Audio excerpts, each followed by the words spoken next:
Hello everybody, my name's Nicola and welcome back to my channel. This is the Frugal Cottage, where we talk all things money to help you on your financial journey. Today's video is all about the 5 types of FIRE, the financial independence and retire earlier movement. And I thought I'd talk you through them and share which one we are aiming for at the end of this video. So don't forget to like and subscribe, and let's get started. So the FIRE movement, financial independence, retire early, is a growing thing in the UK. It's really big in America, but it's starting to come over here and it's starting to kind of be more spoken about in the mainstream. And I thought I would share with you the different types of FIRE that you can aim for and which one that we're aiming for at the moment. The first one is the traditional FIRE, the regular one, the kind of the one that's spoken about the most. And essentially what that means is that you have got income producing assets that cover your current living expenses. So obviously that has to be at the level that you live at the moment, and generally it is 25 times your annual living expenses, which means then you can take that as an income and it will cover your expenses for however long you survive for. That's the traditional FIRE method, and the one that when you hear about it in kind of the mainstream media is the one that they're talking about.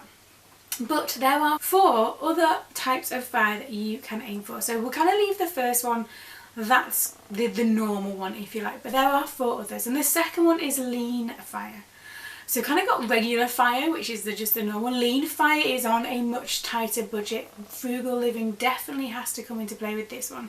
Basically, lean FIRE means that your overall living expenses, annual living expenses, are much lower. Therefore, your retire early pot can also be much lower. It depends on you being used to living at a level where you don't earn as much and you don't need to live on as much, but it means that you might potentially get there faster because your budget is smaller. It kind of, there's positives and negatives to that. Obviously, you need to be used to living on a small budget because that won't change. Your income probably won't get any higher, especially once you've retired early and therefore not having to work any longer. But it can also prove that maybe frugal living and money and all that kind of lot isn't as important as maybe society makes us feel, maybe. But lean FIRE is the second type there. The third type, and I suppose this is the opposite to lean FIRE, and that is fat FIRE as it's known. And this basically means that you have a much bigger budget and your living expenses, kind of day-to-day living expenses, might be quite a lot higher. It's more kind of luxurious living. You might live in a really kind of big house, fancy cars, lots of holidays, things that require you in your lifestyle to need that bigger budget. And so your retire early pot, the amount of money that you need to have invested to create those living cost expenses to give you that income, needs to be much higher. If you look at people kind of aiming for fat FIRE, their pot of money that they're invested is in the millions, but their annual budget is also really high in comparison to the normal regular FIRE, and especially like loads more than the lean FIRE. So fat FIRE, you have a much bigger budget. You probably have like a travel budget thing in there and so forth.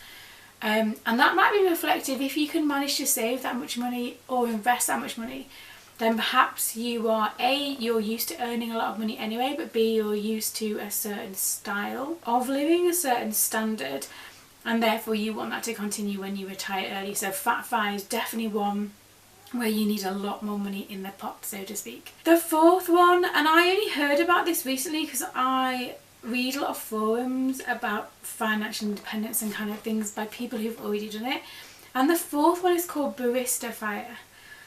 And obviously a barista is someone who works in a coffee shop, and that's kind of where the term comes, because this means, in this sense, you only have to work part-time to supplement part of your expenses, and the rest of it is covered by those income producing assets. Hence why it's known as barista FIRE, because you could work part-time in a coffee shop, for example, and get a bit of income, but the majority of your expenses is covered by income producing assets that you already have.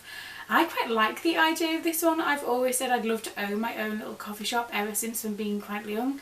And this kind of seems appealing in the sense that you're not quitting work like altogether, but you are perhaps doing something that you might enjoy more, or you might get the opportunity to do something very different. You can also work part-time and work towards it that way. So barista fire is number 4 there. And again, quite a new term that I've only heard recently, but I thought that was interesting.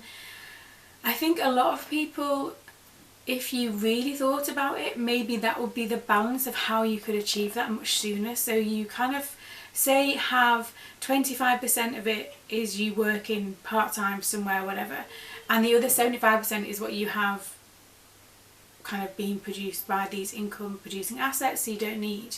Could be quite a nice way into that, so you're balancing out the two.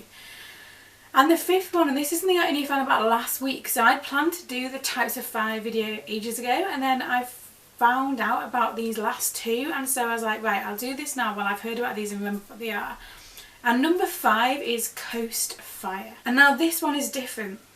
So this one is essentially you have enough invested at an early age, so say like by the age of 25 or 30, that you then don't have to invest anymore, and the magic of compounding then works in your favour, and you need to work out how much you would need to have invested to then leave for say 10 years to then retire early at 40. And compounding, the magic of compounding and reinvesting, whatever else, however you want to kind of package that, then does the work for you. So say you got a job at 21 and you saved and saved and saved and saved, and by the age of 30 you had enough in investments, if you left them alone to 40 without adding another penny, to then be able to retire early at 40, because the magic of those 10 years in investments and reinvestment and compounding and all that adds on that much more, that then you can retire early at 40, having worked from 30 to 40 but not putting another penny into your early retirement pot. That's the magic of kind of retiring early, in the sense that the longer you take to do something, or the earlier you start. So if you start investing as soon as you got your first job when you get out of university or college, and then leave it alone, you know, the numbers, if you worked until you're 50 and you started investing at 21, the numbers are huge in terms of what you gain from just having your money in the market and leaving it there and reinvesting and all that kind of stuff. So coast fire is you have enough in investments from an early age, and then you kind of just leave them alone, not adding anything else, and then you'll still be able to reach that point. Now obviously for most of us, myself included, that ship has sailed. But it's an interesting way to do about that. And someone who I was reading about yesterday, actually they've reached this coast fire already, but they're continuing to work because at the moment they want to keep adding to the pot, but they're not being quite so kind of intensely focused on that because they want to do other stuff.